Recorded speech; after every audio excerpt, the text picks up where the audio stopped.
Hello everyone and welcome to the Jargus Ranger Review. This time we're looking at the 15th episode of Dino Charge, the Ghostest with the Mostest. Right off the bat, that's a really weird name to start off with. Anyway, let's get this one started. This is going to be a quick one, I'll tell you that. Now, I remember months ago that one monster named Duplicon? Well, Wrench and Sledge have resurrected him. And during the banter, you have one little funny line about in this cells where he says that they're nasty, where Sledge says, "How dare you insult my beautiful cells!" Yeah, it's getting more of his silliness back now, like I was mentioning on the last one. And right across from him is a vampire monster he has locked up called Memorella. And she sees his memories from the start of how they got tricked. Well, he and Fury got tricked by Keeper into getting all blown up. Of course, he's none too happy about that, but she hatches a plan with him to say that if they catch a ranger, she takes the memories, along with Duplicon, and can create a copy ranger of their memories, and pretty much infiltrate the rangers. And Sledge gets all happy and laughing how this is a great plan. A bit too happy, I might add you. But back on Earth, everyone is having a fun time. They're having a Halloween party, and all the rangers are dressing up as ghosts, thanks to, you guessed it, Chase. And he still marvels that he still looks so good even underneath the sheet. God damn you, Chase, didn't you learn your lesson last time? Especially because Shelby is unused. But Morgan, but Kendo is dressed up as a Cupid. Jerry looks pretty damn good in that as well. And she does that for a special reason, because she completed the Dino Cupid Charger, which, when it hits the target, will make them fall in love with the first thing that they see. Oh, the mischief that can cause.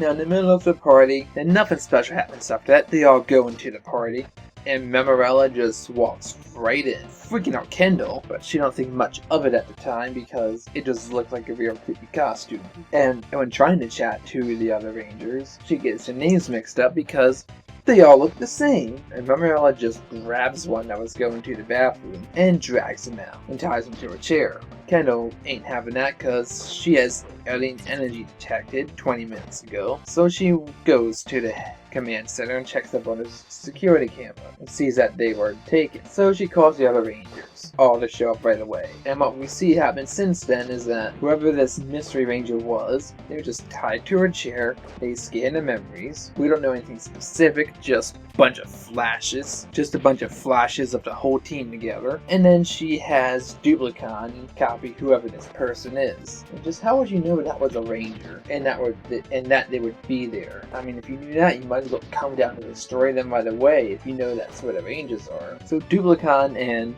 Curio, a little bastard, are left there. Eventually Duplicon walks off and does whatever, leaving Curio whining that he wants to go trick-or-treating. He really has the personality of a child. But now back at Ranger HQ, Kendo was surprised to see that all 6 rangers showed up, and after showing the footage, she knows that one of them is a fake. So she takes their energems from them, not taking any risks, and sets up a computer with a hand scanner to determine, which is someone acting as a lie detector to determine whether or not the rangers are real. And it turns out, yes, this is a clip show, because the first one to go up is Riley. She asks him questions about how he first met Tyler and Shelby. So he goes on about how they threw up the car with their energems and exploded, at the start of the second episode, as well as when they got rid of that bomb from a few episodes ago. It exploded in Sledge's face. The computer says, okay, he's real. Next is Coda. So far they're all acting normally. And he talks about way early on with little Peter being caught in a cage, and in a cave, and escaping through the GPS application. That was a glorious episode. So the cop says, yeah, he's okay too. And then Curio, seeing the rangers doing nothing but sleeping now, just walks off to go trick-or-treating on his own. Because screw the monster that was destroyed once, he's gonna have some real fun. And as soon as he leaves, our mystery ranger wakes up and struggles to get free and to get out. And our next one to be questioned is Tyler. And it has some good ass questions for him. First comes from episode 1, where she asks how she first met Chase, and it's when he asked about directions to that cave where his father was. That was really clever. I don't even think I would have recalled that. And to top it off for more episode 1 is a question. a trick question about when he first summoned the T-Rex, when he first met it. The thing is, he didn't summon it, just showed up out of nowhere and rampage. So they're like, okay, he's okay. And next is Chase, this lovable asshole. He like yells in pain when he puts his hand down, as a joke. And then when he asked about fighting the Clone Fury and Duplicon, what a nice coincidence. He kind of makes a farting sound, and they all just go, ugh. Of course he laughs about it and smirks because that's what they used. Like a Dino Charger that made the Megazord fart on them. So yeah, they call it real. And now Shelby. Shelby. Yours was a fun one. Especially since it's a question that has not been answered yet for sure anyway. Why did Shelby decide to be the Princess of Xandor for their distraction to Fury? And she gets all nervous because she loves princesses. And he's like, no. They know she hated the princess idea. She said the outfit, but no, she complained about that too. So she said to get Terra Charger. Of course, we all remember she changed her mind after they saw Tyler show up as the prince, and she got all excited. Of course, the computer says she's fake. And when they all start to corner her, Coda calls her Miss Morgan. To where she says, okay, I believe you, Shelby. Coda's the fake. And just then, our mystery Ghost Ranger falls in, and they become unmasked free. And it really is Coda. And Kendall explains it that Coda always called her Kendall, never Miss Morgan. And he did that, and he called her Miss Morgan twice since we've seen him with the whole group. That is a very minor detail. That's very clever, especially since no one would have picked it up on that. I mean, now you could if you're looking for it.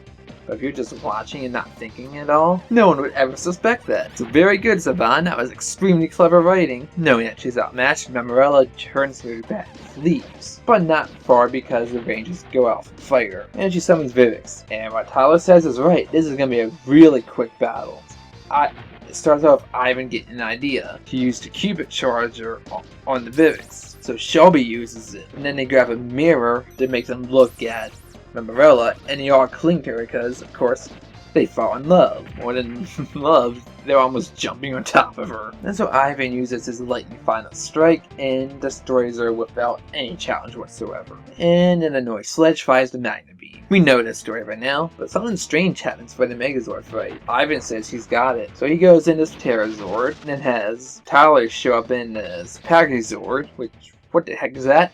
I don't know. Have not seen that yet, though. And actually combines with the Terrazord, and it fights off really quick. Pretty much just hits it with a Wrecking Ball final strike. By really quick, I mean it's over in like 5 seconds. She explodes quickly. Yeah, where did that other Zord come from? I have no clue. And then back in space, Duplicon is getting a mouthful from Sledge about going trick-or-treating and stuff when you're supposed to be watching the disguised Coda. And he tries to deny it, but then Curio shows up in the transporter and candy just spills everywhere. And he just goes on, oh wow, that was a lot of fun, we had trick-or-treating. And so Duplicon just gets locked up for good. Well, that was a waste of a revival, wasn't it, Sledge? Now. Back on Earth, Tyler and Shelby are talking. Apparently the Cupid Charger is kind of jammed. I don't know how that happened. It never happened with any other charger. So they're talking and he's asking, well, what is the truth? Why did you want to be the princess? So she gets all nervous about it. And they're making it pretty obvious that she sort of likes him. Or at least thought he looked damn attractive looking as that prince. But before anything can happen, the Cupid Blaster misfires and hits Chase. And they all see it, the other Rangers are there too, so they go and hide. Then he sees them, then they start hearing him hit on somebody, and no one's reacting. So cautiously, they look over the counter and take a look. And looks like he has a handheld mirror he's holding up, and he's complimenting himself. And Riley is just like, oh great, now he's more in love with himself. Well, could have been worse. It could have been Keeper or Kendall. That would have been very weird indeed. And so it ends off. Overall, this was an okay episode.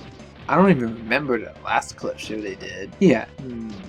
Yeah, I cannot bring it to mind. I guess it was really that unmemorable. This was actually pretty good. It had some nice moments. It didn't drag on or anything, and it covered pretty much the main points. Yeah, I said that already. Overall, episode was okay. But the weird thing is having that Pagazord, just where the hell did that come from? We have not seen that at all yet. My guess is it comes after another episode, but they just put it here because It was right in time for Halloween. You shouldn't do that, Savon. You should plan your episodes out a little more carefully. Or Nickelodeon, for that matter. So yeah, that's only my real complaint. But another good plus that we got to see a little more of Curio's personality. I'm surprised I had this much to say considering it's a clip show. But yeah, it wasn't bad. Wasn't very great, but it did its purpose. The fight left everything to be desired. Because it was just there because they needed a battle. And they did it really quick and rushed. That was obvious. Out of all the episodes so far, this one can be almost skipped if not for that scene with Shelby and the princess. Because that seems like it's building towards something. I hope it's not a letdown like Jake and Gia from Megaforce, where the relationship never went anywhere in the end. And yeah, that's all I can really say about this episode. Nothing too good or too bad about it. And I'm assuming and I'm really hoping next time we see what this Packazord is. But until that time comes, I'm Jargus, thanks for watching, and I'll see you next time. Let the power protect you. Go, go!